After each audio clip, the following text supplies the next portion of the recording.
So we were both electrical engineering students at Santa Clara University, and it was started as just a hobby, thinking this would be a fun kind of thing to do. I think the big change was when we went to an open house at Cinnabar Winery and really hit it off with Ron Mosley, who was the vineyard manager, and George Torquato, who was the winemaker. And he sold us about 1,200 pounds of grapes in 1993, and that was exciting. So many little steps that all built into what became Testarossa. So we bought grapes, fermented them in the driveway. The next step was, okay, instead of buying grapes, then George heard about a vineyard off of Zayene Road in the Santa Cruz Mountains that was too small to be commercial, but too large for just one person to handle, which was an engineer from Lockheed. So we thought that this vineyard would make about 15 cases of wine.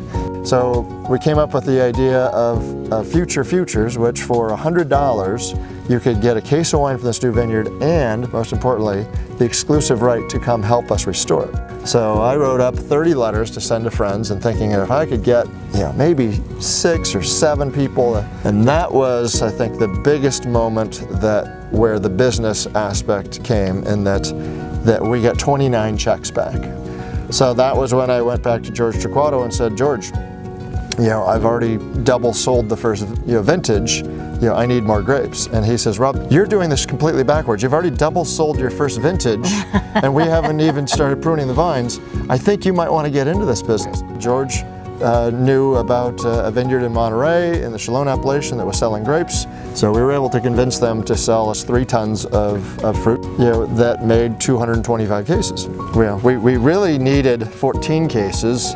George said, well, we can make the wine at Cinnabar under our bond, and then you can sell this wine. So when we did all of this work and months and restored this vineyard and watched the grapes flower, and then they set and then they turned color, and so we got the nets on, and this was wonderful, and we had a vacation that had been planned. So and I came back and walked in and saw all these birds trapped underneath, but they had plenty of food. There was clusters with 1 grape or 2 grapes, and just some vines that not a single grape were on them, and it was just devastating. But of course, we had this other fruit that we were purchasing, and so we were able to fulfill the 29 cases that we had been ordered. I think at that point we realized that we really enjoyed this, where our other jobs were fine, but there was no passion there really. It was just good work, but we just kind of was like,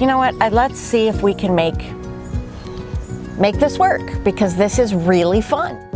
As we were growing from 225 cases in '94 to 900 cases in 1995 vintage to 2,000 cases in 1996, well, Cinnabar was also growing. It was clear that by the 1997 there was not going to be enough room for us to stay at Cinnabar. So George knew about this place, so he made the introductions, and we were able to work out a sublease arrangement for just 2 of the 20 cellars here. We went from 2 in 1987 to 8 of the cellars in 2000, and in 2003 we were able to take over the whole entire 85,000 square foot facility.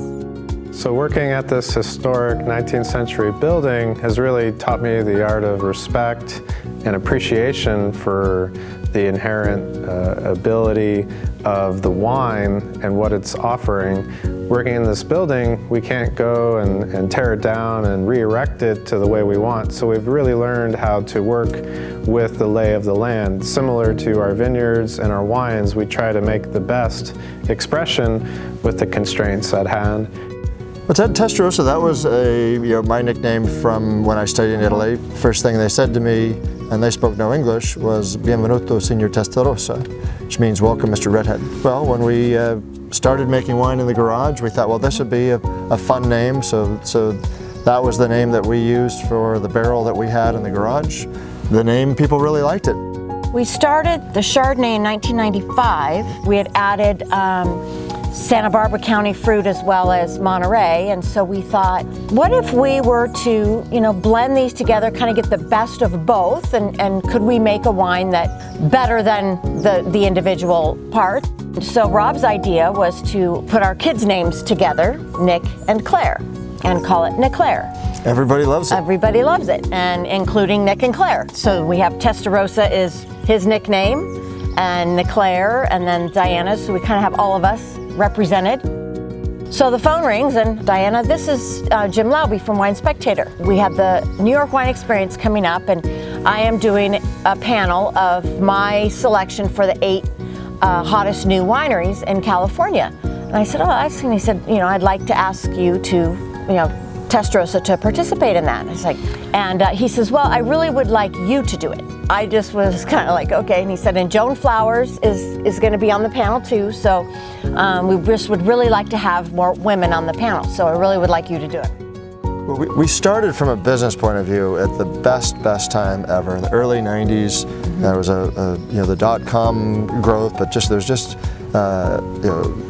really high income, disposable income. People were seeing and appreciating, really for I think the first time in history of having California wines on the same level as European wines, especially on the East Coast. By the year 2000, we were in 38 states and 9 countries. And it was a dream. I mean, we couldn't make wine fast enough. Well, then when the economy collapsed and 9/11 happened, well, all of a sudden, all of this wine, because there's a 2-year, 3-year lead time, so all this higher volumes of wine hit the market just as the economy was collapsing. Fortunately, one of the models that was very inspiring to me from a business model, ironically, was a Napa and Sonoma Cabernet producer, Silver Oak, where their model from when they started was to never grow more than 1,500 cases a year. So we stuck to that. When the recession hit, we were in a position where we weren't so overproduced that we were able to grab our bootstraps and make it through. Working here in the 19th century winery juxtaposed to the Silicon Valley just next door to us is quite an interesting phenomenon, and the temptation to be high-tech but also to be low-tech with traditional practices of making high-quality artisan wines makes for a unique winemaking experience here in Los Gatos. Technology that we use here at Testarossa, we use anywhere from mechanical automation and sorters at our crush pad, and we also use nitrogen generators to produce our own air. We also use the ultra-pure water for any treatments to the wine facility, and even downstream at the bottling line we use state-of-the-art sensor technology to detect any imperfect blemishes or issues that come out of the bottling line. So we take a systems approach, but also let the style be very traditional and taste-based.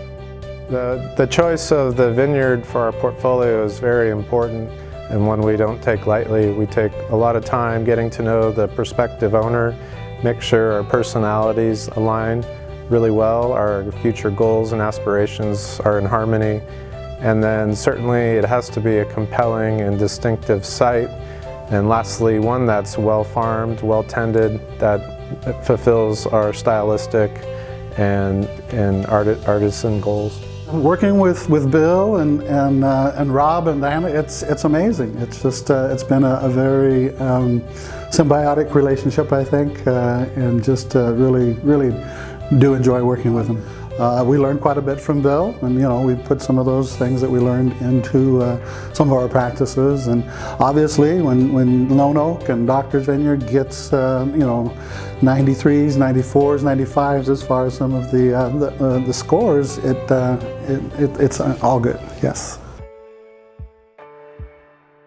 Being a hybrid winemaker, having grown up on a vineyard, learning about vineyards first, and going to school for the classical training, as well as working at other wineries for internships, really taught me a holistic approach, which has suited me well here at Testarossa Winery, where we're working with a numerous amount of vineyards throughout the Central Coast, of which pushes me to utilize my full range of talents in the vineyard. Bill, he started tasting grapes and tasting wine mixed with water with his parents when they planted a vineyard when he was 2 years old. So he, from the very earliest days of tasting grapes and tasting the diluted wine that came from that, he can actually taste grapes in the vineyards and tell you what that wine will taste like 3 years from now. You can't learn that. Well, the future's really exciting. Since we have gotten to our capacity of 30,000 cases and we have been able to grow our wine club membership and our tasting rooms,